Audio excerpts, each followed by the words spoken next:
Oiê, vamos continuar a leitura da Bíblia 365. Hoje, lá no dia 25, no livro de Gênesis, capítulo 50. Olha, já estamos no capítulo 50. Vamos finalizar Gênesis hoje, capítulo 50, versículo 1. E depois vamos para Êxodo, capítulo 2, versículo 10. José atirou-se sobre seu pai, chorou sobre ele e o beijou. Em seguida, deu ordens aos médicos que o serviam para que ele embalsamassem o corpo do seu pai. E Jacó foi embalsamado. O processo de embalsamento levou os 40 dias habituais, e os egípcios lamentaram sua morte durante 70 dias. Quando terminou o período de luto, José procurou os conselheiros do faraó e lhes disse: por gentileza, peço que falem com o faraó em meu favor. Digam-lhe que meu pai me fez prestar um juramento. Disse: morrerei em breve. Leve meu corpo de volta para a terra de Canaã e coloque-me na sepultura que preparei para mim. Portanto, peço que me deixe ir sepultar meu pai. Depois voltarei sem demora. O faraó atendeu ao pedido de José e disse: vai, sepulte seu pai, como ele o fez prometer. Então José partiu para sepultar seu pai. Foi acompanhado de todos os oficiais do faraó, todos os membros mais importantes da casa do faraó e todos os oficiais de alto escalão do Egito. José também levou consigo toda a sua família e seus irmãos e a família deles. As crianças pequenas, os rebanhos e o gado, porém, deixaram na terra de Gósen. Muitas carruagens e seus condutores acompanharam José, formando um grande cortejo. Quando chegaram à eira de Atade, perto do rio Jordão, realizaram uma grande cerimônia fúnebre, com um período de 7 dias de luto pelo pai de José. Os cananeus que moravam na região os viram chorar na eira de Atade e mudaram o nome do lugar, que fica próximo ao Jordão, para Abel Misraim, pois disseram: este é o lugar de lamento profundo para esses egípcios. Assim, os filhos de Jacó fizeram o que lhes havia ordenado. Levaram seu corpo para a terra de Canaã e o sepultaram na caverna no campo de Macpela, perto de Mamre. Essa é a caverna que Abraão havia comprado de Efron, o hitita, como sepultura permanente. Depois de sepultar Jacó, José voltou para o Egito com seus irmãos e com todos que haviam acompanhado. Uma vez que seu pai estava morto, porém, os irmãos de José ficaram temerosos e disseram: agora José mostrará sua ira e se vingará de todo o mal que lhes fizemos. Por isso enviaram a seguinte mensagem a José: antes de morrer, nosso pai mandou que lhes disséssemos: por favor, perdoe seus irmãos pelo grande mal que eles lhes fizeram, pelo pecado que cometeram ao tratá-lo com tanta crueldade. Por isso, nós, servos do Deus de seu pai, suplicamos que você perdoe nosso pecado. Quando José recebeu a mensagem, começou a chorar. Depois seus irmãos chegaram e se curvaram com o rosto no chão diante de José. Somos seus escravos, disseram eles. José, porém, respondeu: não tenham medo de mim, por acaso sou Deus para castigá-los? Vocês pretendiam me fazer o mal, mas Deus planejou tudo para o bem. Colocou-me neste cargo para que eu pudesse salvar a vida de muitos. Não tenham medo, continuarei a cuidar de vocês e de seus filhos. Desse modo, ele os tranquilizou ao tratá-los com bondade. José, seus irmãos e suas famílias continuaram a viver no Egito. José viveu 110 anos. Chegou a ver 3 gerações de descendentes de seus filhos, Efraim, e o nascimento dos filhos de Maquir, filho de Manassés, os quais ele tomou para si como se fossem seus. José disse a seus irmãos: em breve morrerei, mas certamente Deus os ajudará e os tirará desta terra. Ele os levará de volta para a terra que prometeu solenemente dar a Abraão, Isaque e Jacó. Então, José fez os filhos de Israel prestarem um juramento e disse: quando Deus vier ajudá-los e conduzi-lo de volta Levem meus ossos com vocês. José morreu com 110 anos. Os egípcios o embalsamaram e o colocaram em um caixão no Egito. Estes são os nomes dos filhos de Israel, que se mudaram para o Egito com Jacó, cada um com sua família: Ruben, Simeão, Levi, Judá, Isacar, Zebulon, Benjamim, Dan, Naphtali, Gade e Asser. Ao todo, desceram ao Egito 70 descendentes de Jacó, incluindo José, que já estava lá. Com o tempo, José e seus irmãos morreram e toda aquela geração chegou ao fim. Mas seus descendentes, os israelitas, tiveram muitos filhos e netos. Multiplicaram-se tanto que se fortaleceram e encheram a terra. Por fim, subiu ao poder do Egito um novo rei, que não sabia coisa alguma sobre José. O rei disse a seu povo: Vejam, agora o povo de Israel é mais numeroso e mais forte que nós. Precisamos tramar um plano para evitar que se tornem ainda mais numerosos. Se não o fizermos e houver guerra, eles se unirão a nossos inimigos, lutarão contra nós e depois fugirão desta terra. Assim, os egípcios nomearam capatazes para dirigir o trabalho do povo. Sob opressão, os israelitas construíram Pitom e Ramsés, duas cidades que serviam de centros de armazenamento para o faraó. Porém, quanto mais eram oprimidos, mais os israelitas se multiplicavam e se espalhavam, e mais preocupados os egípcios ficavam. Por isso os egípcios os forçavam com crueldade a trabalhar pesado. Tornaram a vida deles amarga, obrigando-os a preparar argamassa, produzir tijolos e fazer todo o trabalho nos campos. Eram cruéis em todas as suas exigências. O faraó, rei do Egito, deu a seguinte ordem a parteiras hebreias, Sifra e Puá: quando ajudarem as hebreias a dar à luz, prestem atenção durante o parto. Se for menino, matem o bebê. Se for menina, deixem que viva. Mas as parteiras temiam a Deus e se recusaram a obedecer à ordem do rei. Assim deixaram os meninos viver.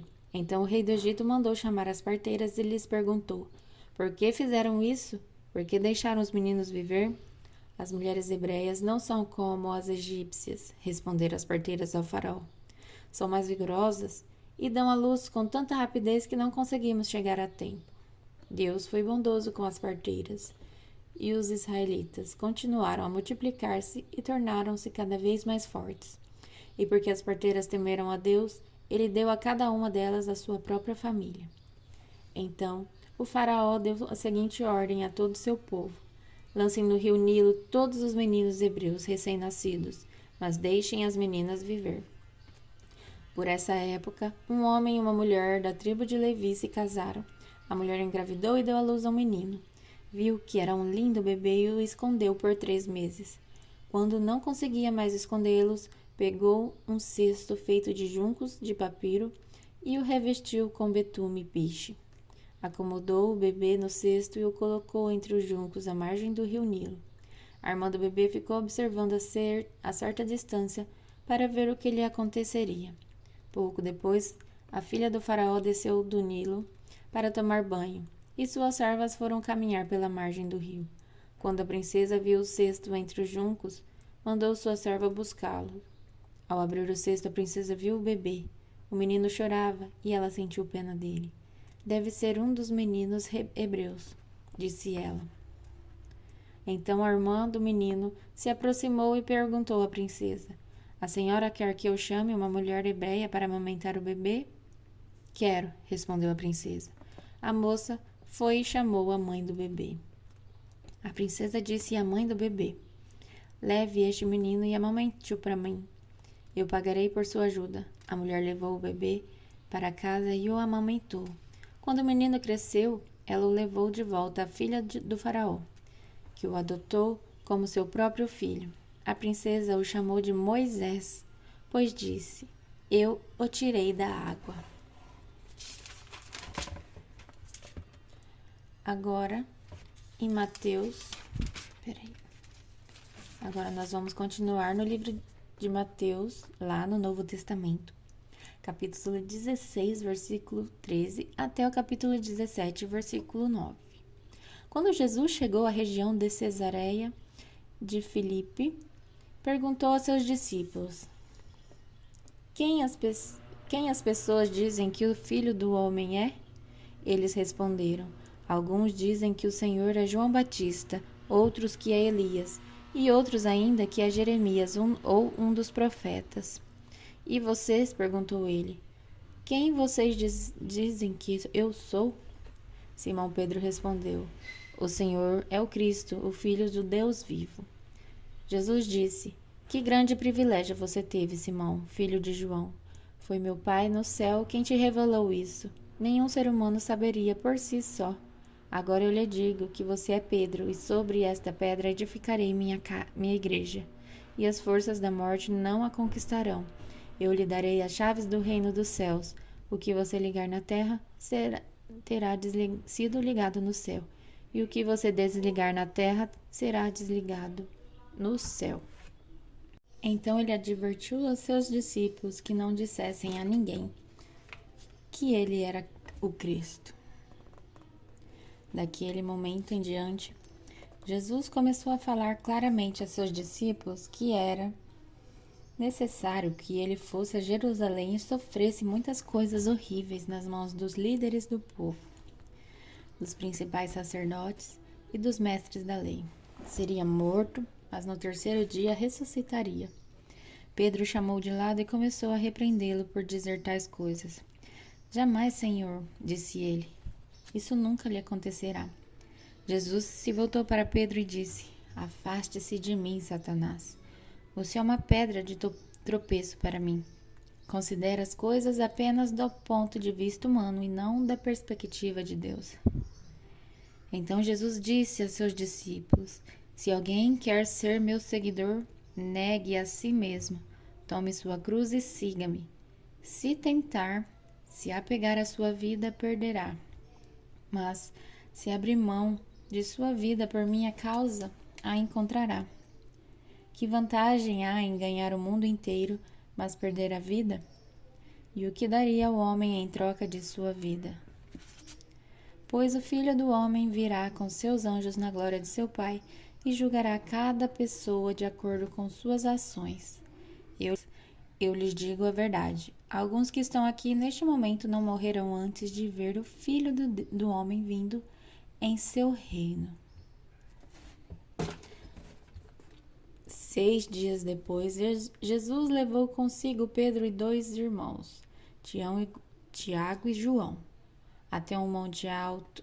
Enquanto os 3 observavam, a aparência de Jesus foi transformada de tal modo que seu rosto brilhava como o sol e suas roupas se tornaram brancas como a luz. De repente, Moisés e Elias apareceram e começaram a falar com Jesus. Pedro exclamou: Senhor, é maravilhoso estarmos aqui. Se quiser, farei 3 tendas.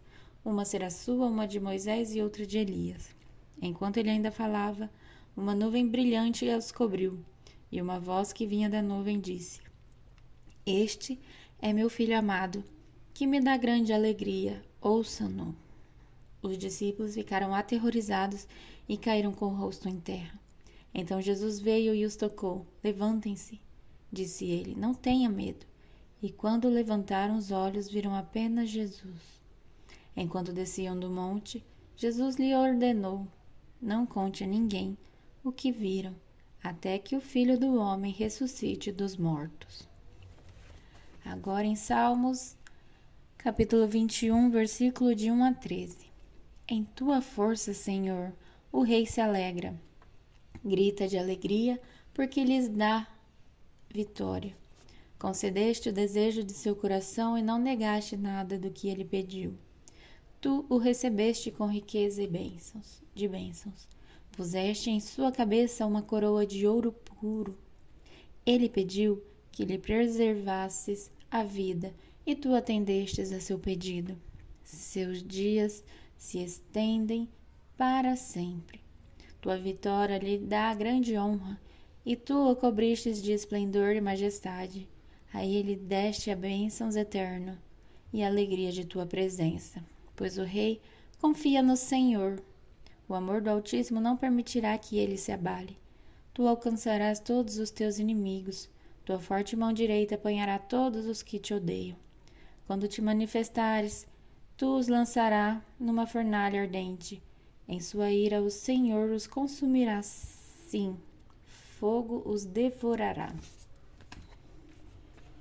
Eliminarás da face da terra seus filhos, jamais terão descendentes. Embora conspirem contra ti, suas tramas perversas não terão sucesso, pois darão meia volta e fugirão. Quando virem tuas flechas apontadas para eles, levanta-te ao Senhor em teu poder. Com música e cânticos celebraremos tua força. Agora vamos continuar em Provérbios, capítulo 5, versículo de 1 a 6.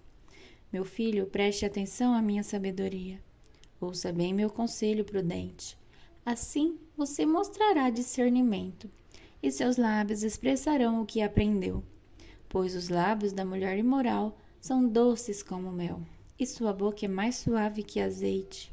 No fim, porém, ela é amarga como veneno, e afiada como uma espada de 2 gumes. Seus pés descem para a morte, seus passos conduzem direto à sepultura, pois ela não se interessa pelo caminho da vida, não se dá conta de que anda sem rumo por uma trilha tortuosa. Essa foi a leitura do dia 25. Até a próxima!